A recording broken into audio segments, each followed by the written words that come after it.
This is an NBC Connecticut special presentation. Welcome to Kids Connection, proudly brought to you by ACES. Hi everyone, my name is Keisha Grant. I'm a news anchor for NBC Connecticut. That means I bring the news into your home every single day. But today, we're gonna do something a little different. I know a lot of you are at home right now, just like me and my children, Arabella and Grant. So we have a super fun show just for you. Do you love animals? Today we'll show you what it's like to be a zoologist. We'll head to the kitchen to show you how to make a delicious lunch. And we're having fun with science as we learn how to make a wind vane. Are you ready? Are you guys ready? Yeah. We're ready. Here we go. Welcome back to another episode of When I Grow Up. Today we're going to hear from a viewer who lives in Lebanon, Connecticut, and dreams about doing something very special one day. Meet Brooklyn. When I grow up, I want to be a zoologist. What a great idea, Brooklyn. Thanks for sharing. You know, before zoos got their name, they were called menageries. The first menageries date back thousands of years when people in Egypt, China, and medieval England gathered collections of exotic animals. The name zoo comes from the word zoology, which refers to the study of animals. Now let's hear from someone who knows a thing or two about animals himself.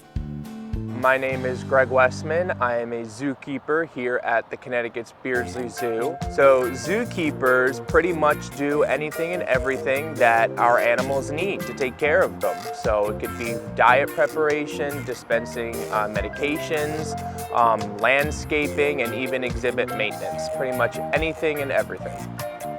So Connecticut's Beardsley Zoo actually mainly focuses on South American species as well as some North American species. So we have tigers, Amur leopards, Andean condors, giant anteaters, bison, red fox, and all kinds of different bird species as well. The coolest part of my job is that I get to work with them every day and help educate people about them. As a child, I loved animals since I was really, really little. To help prepare for my career as a zookeeper, I started volunteering. I worked with cats and dogs at animal shelters and worked at Woodcock Nature Center here in Wilton, Connecticut in their animal care department. And eventually it helped lead me to my career as a zookeeper. A special thanks to Greg Westman from the Beardsley Zoo for talking to us today. If you're dreaming about what you want to be when you grow up, be sure to tell your parents and your teacher. They'll be able to point you in the right direction to help make your dream come true. Here at Kids Connection, we love hearing from all of our viewers, so send in any pictures or videos to share it at NBCConnecticut.com. And you can find all of your When I Grow Up segments on the NBC Connecticut YouTube channel or at NBCConnecticut.com. Just search Kids Connection. And as always, keep growing and keep dreaming. Hi kids, I'm NBC Connecticut First Alert meteorologist Bob Maxon coming to you from my really creepy barn. But did you know that when you're fast asleep, there's a whole new world just waking up? A world filled with incredible creatures that live under the cover of darkness. Today we're going to talk about one of the most fascinating animals of the night, the bat. They are wildly intelligent animals that are more closely related to us, to humans, to primates, to monkeys than they are to any other type of mammal. Bats are mammals, which means they're warm-blooded, and they're the only known mammal that can fly. How cool is that? What makes bats so special is their echolocation.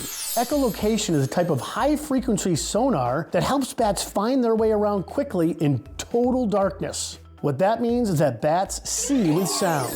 How does it work? While they're flying, bats will emit a sound wave, too high-pitched for humans to hear. These sound waves bounce off surrounding objects and return to the bat. The sound waves that return help the bat visualize the world around them. When those sounds return to the bat, a picture is painted in sound of everything around him. So there's his mosquito, and there are the trees, and there's the owl, there's the predator over there. Everything around him is coming into him, and he sees it painted in a wall of sound. There are 1,400 species of bats around the world, but only 9 live in Connecticut. Connecticut bats are all insectivorous, which means they only eat bugs. One bat can eat about 1,000 to 1,200 mosquitoes in 1 hour.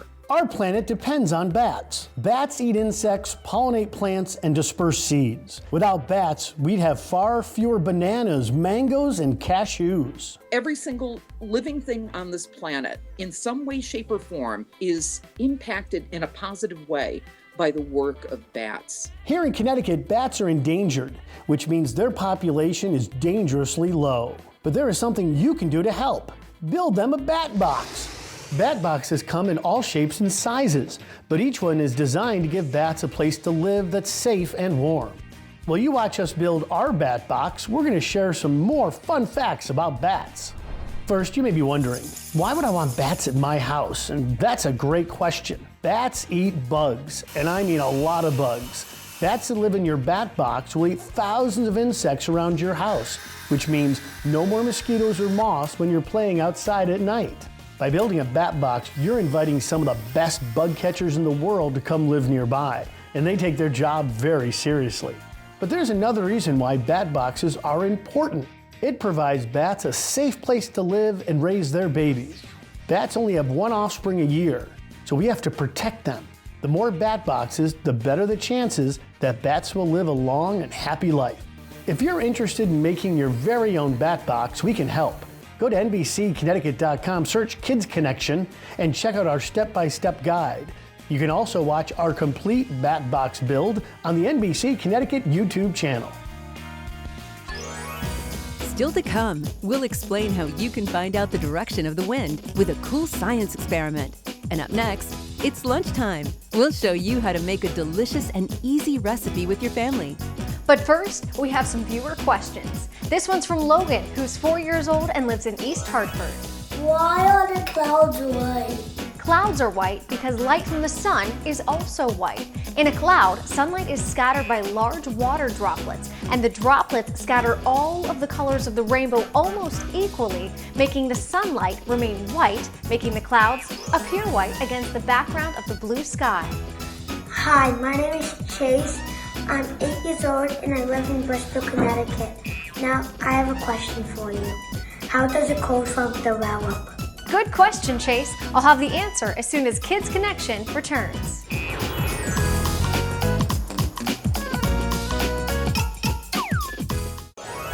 You're watching Kids Connection on NBC Connecticut. Welcome back to Kids Connection. I'm First Alert meteorologist Caitlin McGrath. Before the break, our friend Chase asked, how does a cold front develop? What a great question. A cold front forms when colder air is moving into an area of warmer air. When the warm air and cold air collide, oftentimes we get rain. Cold fronts are always shown on our weather maps as a blue line with triangles, whereas a warm front is always a red line with half circles. And if you have a weather question you want answered, ask an adult to help you take a video of yourself listing your name, age, town, and your weather question, and send it to shareIt@NBCConnecticut.com. Hi everybody, welcome to my kitchen. Today we are going to whip up a special recipe that the whole family can enjoy. The best part, it's really easy to make. Pigs in a blanket. So now I have a very special friend to join us to help us make this delicious recipe. His name is Chris Prosperi, and he is going to help us make pigs in a blanket. Hi Chris, how are you? Hey, how are you? I'm so good. I'm so excited. This was a recipe I grew up on as a kid. I felt like it was at every family party. Where do we get started? All right, so you need a couple things. Got a hot dog? Yep. Yes. All right. Then you need puff pastry dough, right? A sheet. We've got that. Then we're gonna make a little sauce with sour cream, mustard, and a little bit of honey and hot sauce. Then we're gonna grab one hot dog. Okay. And just put it on the puff pastry. You're just gonna roll it up just till it's like to the bottom where it's just covering again. So kids, you're gonna have to get someone to help you with this, and you're just gonna cut right along the edge to get the puff pastry off, and then that's what we're gonna use for our next time. Perfect. Okay.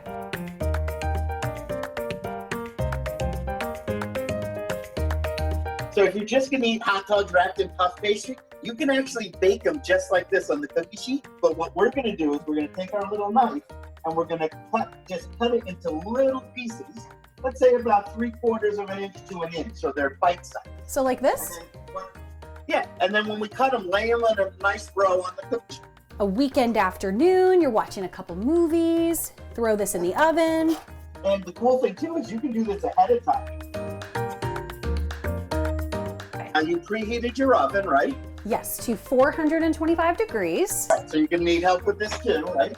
So have your parent or whoever's helping you, you're gonna take it, right, and just put it in the oven. Okay.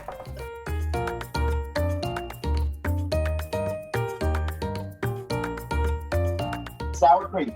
Check. Mustard. Check. Right, mix the two together, and again, this is the easiest sauce in the world. So this is the sour cream and the mustard. Yep, a little bit of honey, and then a couple shots of whatever hot sauce. There's a lot of ways that you can get creative, and I'm sure for parents who are trying to come up with different recipes right now, for the whole family, this is music to their ears, I think. Yeah, and you're not just teaching your kids to cook, and you're not just cooking lunch, you're making memories. You ready? Take a look at Ooh, look at that. Oh my gosh, they look so good. All right, let's see. Moment of truth. Dun, da, da, da. Look at this. Are they perfect? Did I do well? Perfect. Yay. This was so easy to make. It took us what, like a couple minutes, maybe? Oh gosh, 10 minutes tops. The best part of pigs in a blanket is that you can eat them with your hands. So cheers to you. Cheers, guys. Oh. Happy dance, yes. Happy dance. So delicious. Chris, thank you so much for welcoming us into your kitchen and making such a fun recipe that the whole family can enjoy. Enjoy. While you and your family are spending time at home, there are many virtual experiences to explore. The Riley Farm Rescue is a nonprofit organization right here in Connecticut. Their mission is to rescue farm animals, provide care for them, and give them a loving home. The Riley Farm Rescue is currently offering several online activities. They have free virtual field trips for schools, and for a donation, they're offering 30-minute animal appearances on Zoom calls for anything from celebrating a birthday to brightening up a work meeting. Go to NBCConnecticut.com and search Kids Connection for a link to sign up for your own virtual experience. Coming up, learn all about wind through a cool experiment as we have fun with science. NBC Connecticut's Kids Connection is coming right back.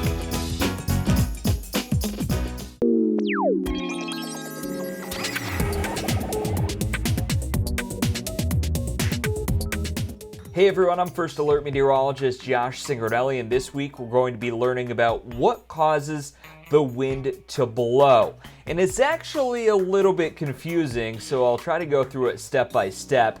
It all has to do with pressure. You may have heard of high pressure and low pressure. Well, what happens is areas of high pressure want to move towards those areas of low pressure to equal out. And when that happens, it causes the wind to blow.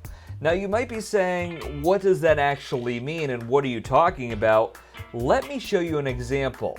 We have this balloon right here, and this balloon has the same exact pressure as the air around. The air that we're breathing has the same pressure as this balloon. Now I'm going to change that. I'm going to increase the pressure in this balloon.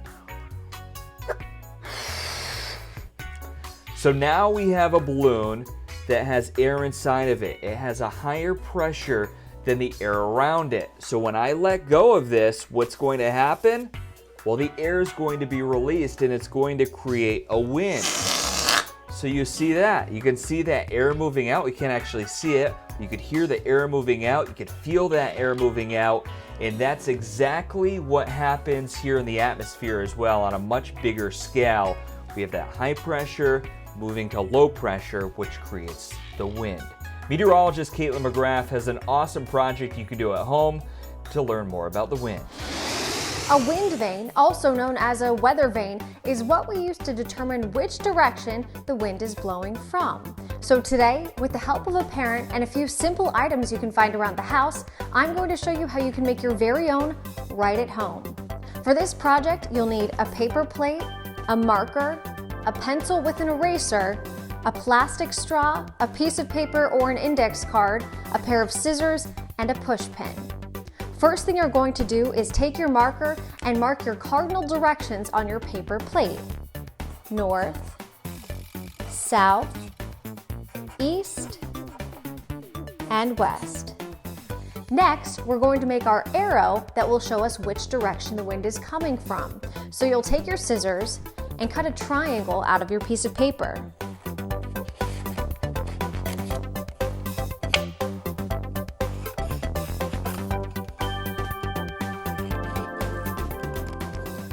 Next, you're going to take your straw and cut 2 equal lines across from each other.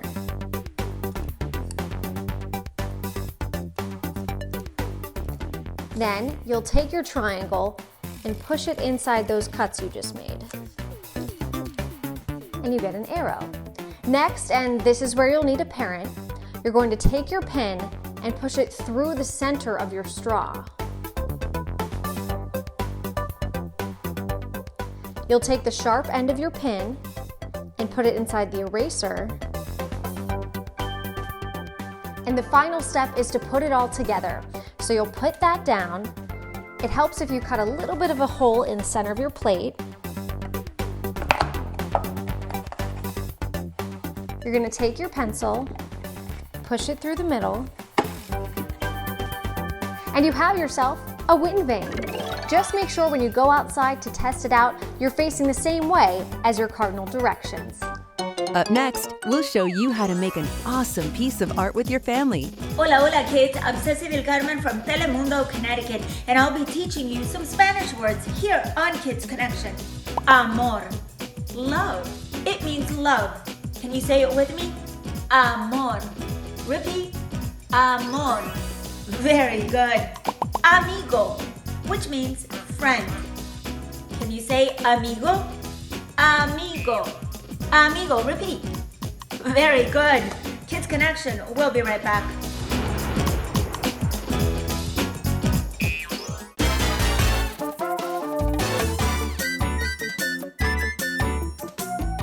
Hi everybody, welcome to the Heideck household. Once again, I'm Mike Heideck with my daughter Molly, my son Patrick, and my wife Maggie. We've all been home for about 2 months now, and it can get a little maddening from time to time, but it's also an opportunity to make some great memories with your family, and that's what our project is about today, right? Yeah. So Molly, what are we gonna do? First things first, you need your supplies. First you have your scissors, then you need a pencil, and a piece of paper for each family member. And you need family hands. So this is what the finished product is going to look like. It's super easy. You saw all of the supplies, and we're going to show you how we get it done, right? So you get all of those projects, and you need some family hands. Everyone in. Everyone in? And then we start tracing. You can trace either hand because you can flip them over, so it's very easy. Here we go.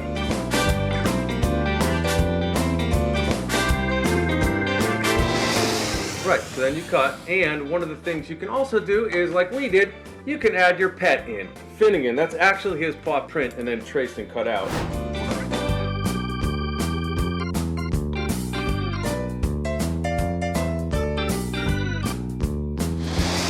So after you spend time cutting out all the hands, you actually have to label them too, so you know whose is whose, right? Uh-huh. And we actually included our pet Finn. And what else do you write on here? We also write when the world stayed apart, this was my favorite place to be. And we wrote everybody's names on the thumbs, and we even wrote Finn's. And hashtag quarantine 2020. So we hope you enjoyed making yours as much as we enjoyed making ours. Check out some of our friends who did it too.